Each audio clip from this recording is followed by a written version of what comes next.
Hey everyone, this is Sabrina. Welcome back to my channel. I'm so excited to do another favorite book for my reading journal.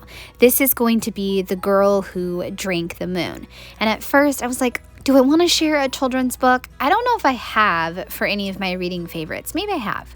But anyways, I was wondering maybe I shouldn't. But this book is so special. And I am going to write in the review how it really took me back to being a kid again with the very atmospheric, engaging story.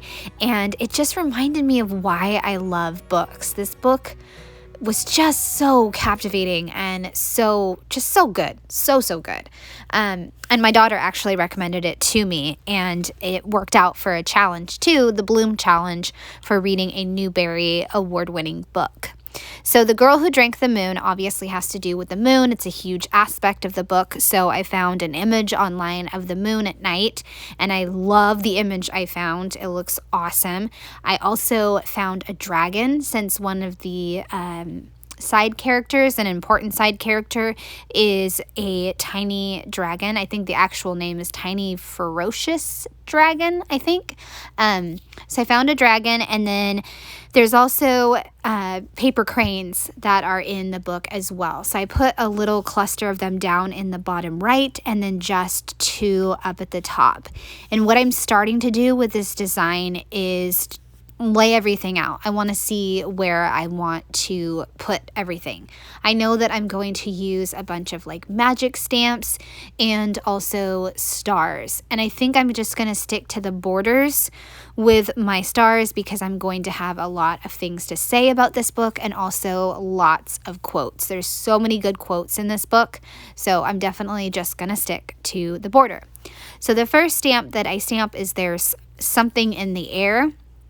I thought about doing There's Magic in the Air, but I just went with There's Something in the Air because I decided down at the bottom I can put We've Got Magic to Do.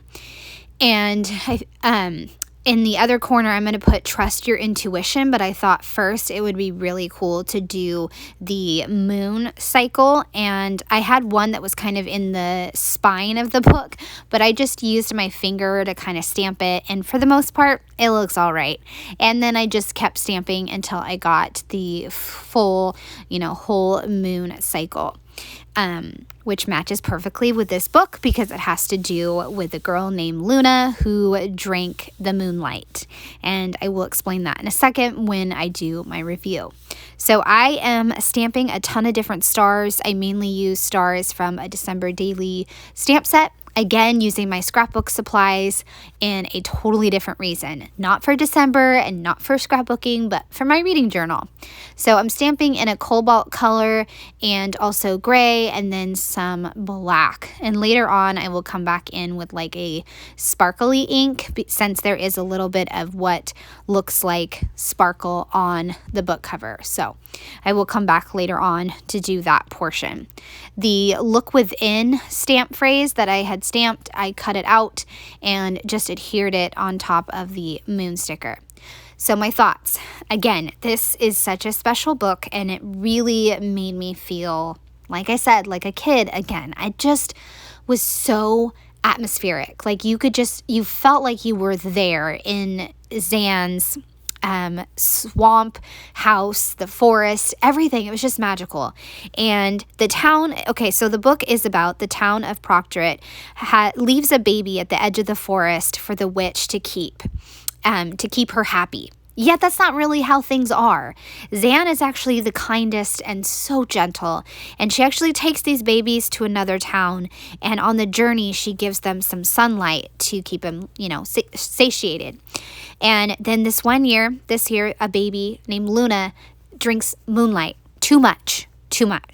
So Zan decides to raise her, and she takes her to where she lives, which is a magical place with a swamp monster, Glurk, and a tiny dragon, Furion. I think that's how you say it.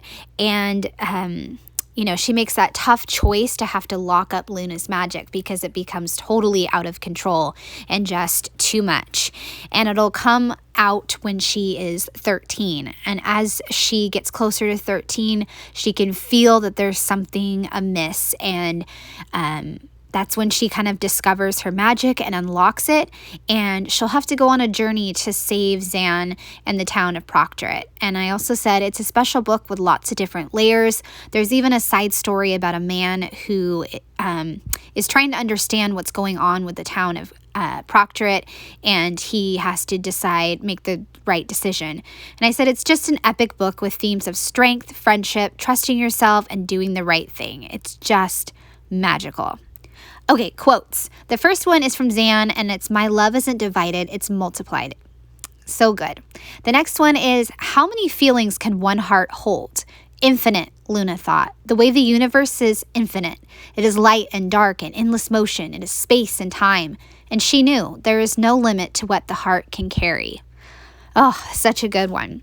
Now the next one, the third one that I decided to pick was, "Not all knowledge comes from the mind. Your body, your heart, your intuition. Sometimes even memories have minds of their own." And the last one is, "A story can tell the truth, but a story can also lie. Stories can bend and twist and obfuscate. Controlling stories is power indeed."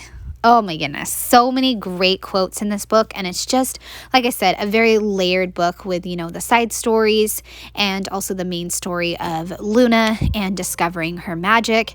And I think you guys should really try this book, or at least tell your kids to try it. But I really enjoy reading kid books. Leave a comment if you love to read kid books as well. I'd love to know. So I am highlighting in this kind of really pretty blue ink, and in a second I'm going to decide to stamp with this marker after I get done highlighting some key phrases. And as usual, I had to remind myself I don't have to highlight everything, even though I want to, I don't have to. So I highlighted things like "felt like a kid again," Zan, witch, kindest, tiny dragon, swamp monster, Luna discovers her magic, and then epic book, strength, and then those different keywords about the book. So I took a piece of laminated paper and rubbed the marker on that laminated sheet, and you can see I'm doing it right there. And what I'm going to do is I'm going to kind of squish the stamp in the ink, and if it gets some, great, that's okay. I don't need like a clear impression, and if that doesn't work, and I can use the marker. I can color on with the marker and do it that way as well. And after I get done doing that, I'm just going to add a little bit of the sparkle. It's like a stamp from December Daily where it's like a cluster of stars. And I was trying to decide, do I want the rose gold or kind of a metallic? And I went with the rose gold since that is closer to what is on the book cover. So I stamp a few of those, and that is about it for this book. And I hope you have enjoyed seeing this book come to life, this book review. I would love a thumbs up or subscribe if you're new to my channel. All right, have a great day. Bye.